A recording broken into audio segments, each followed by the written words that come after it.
Good morning. This is the story called The Widow's Broom. It was written by Chris Van Allsburg, the same author who wrote Jumanji and The Polar Express. It's one of my favorite stories to read at Halloween. I hope you will enjoy it.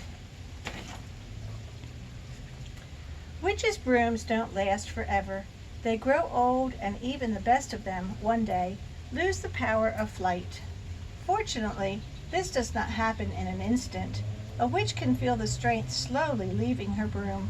The sudden bursts of energy that once carried her quickly into the sky become weak. Longer and longer running starts are needed for takeoff. Speedy brooms that in their youth outraced hawks are passed by slow-flying geese.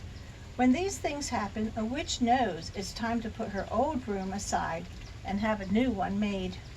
On very rare occasions, however, a broom can lose its power without warning and fall with its passenger to the earth below, which is just what happened one cold autumn night many years ago.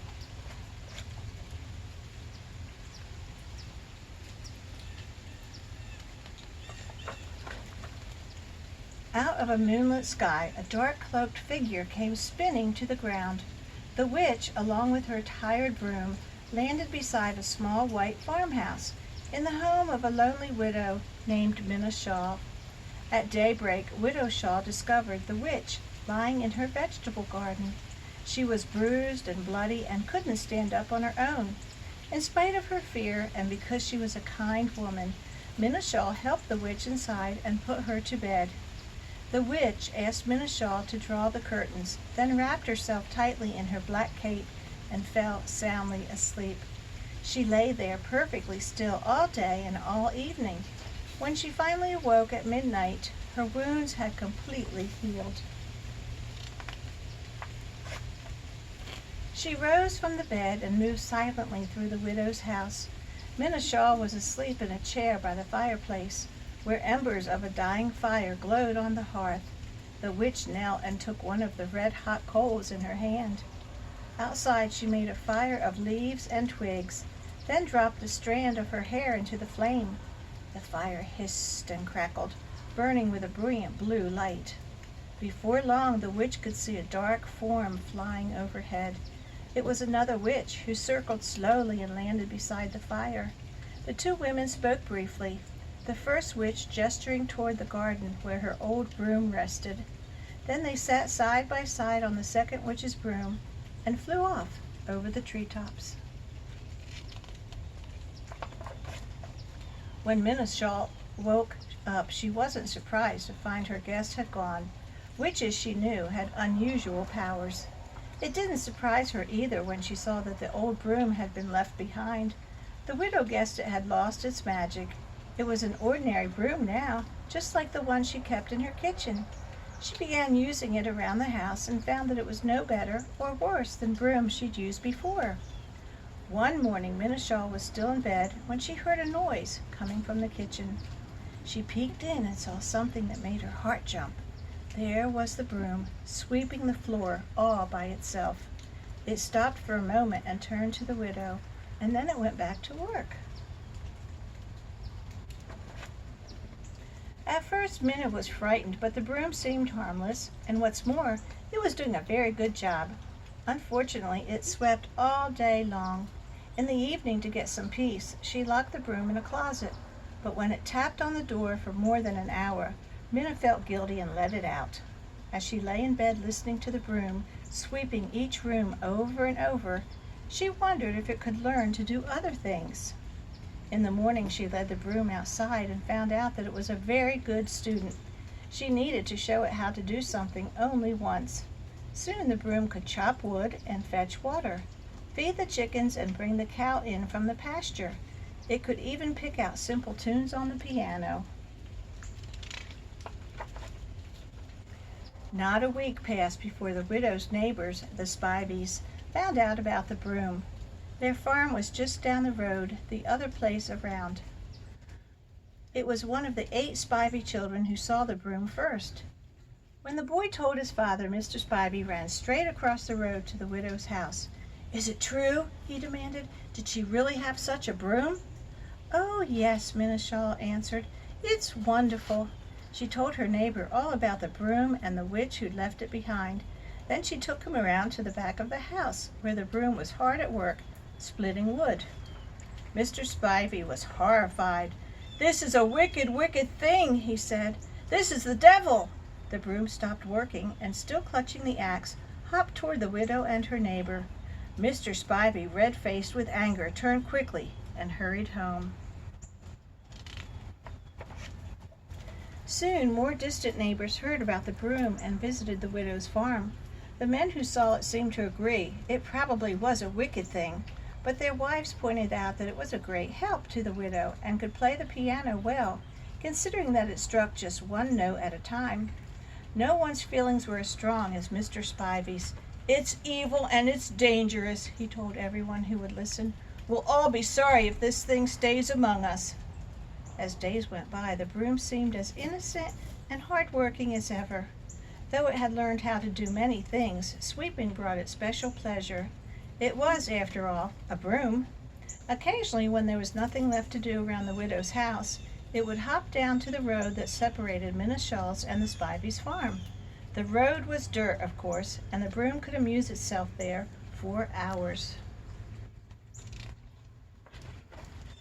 One afternoon, two of the Spivey boys and their dog walked along the road where the broom was happily at work.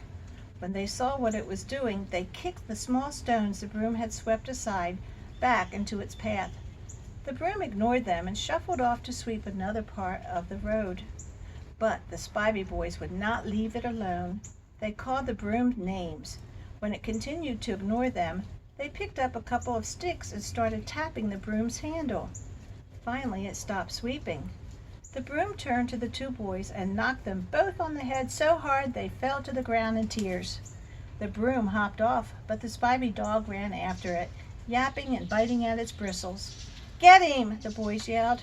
The little dog leaped into the air and caught the broom by the handle, but he was not there for long.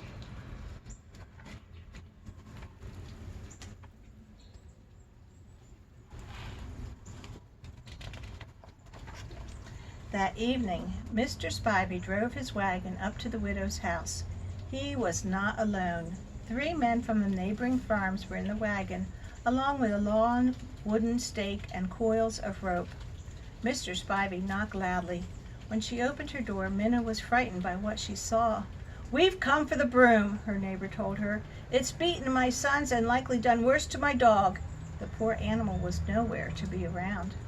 The widow could tell by their faces that the men would not be leaving without her broom. There was nothing she could do to stop them.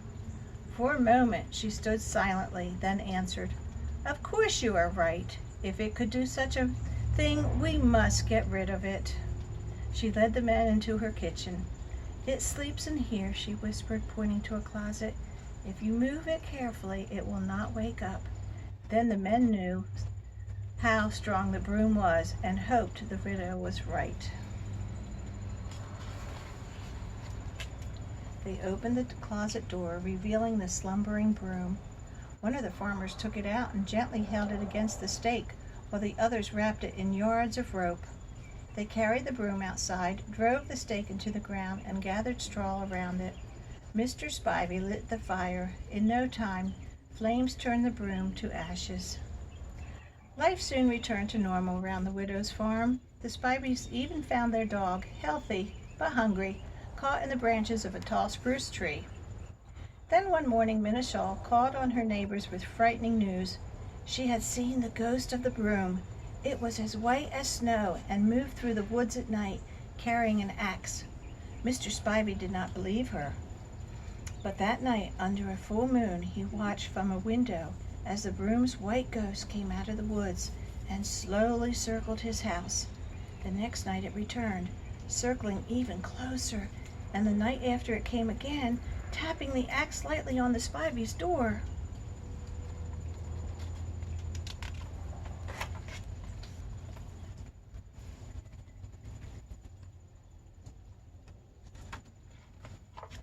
The next morning, Mr. and Mrs. Spivey packed their dearest possessions and 8 children into their wagon.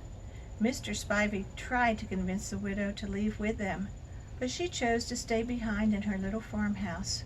She went down to the road as the wagon pulled away and waved goodbye to her neighbors. "You're a brave woman," Mr. Spivey called out. That evening the widow fell asleep in her chair by the fire. She'd been listening to music, simple tunes, played one note at a time on the piano. A gentle tap on the shoulder woke her. She looked up and smiled at the broom. Not a ghost at all, but still covered with the coat of white paint she had given it.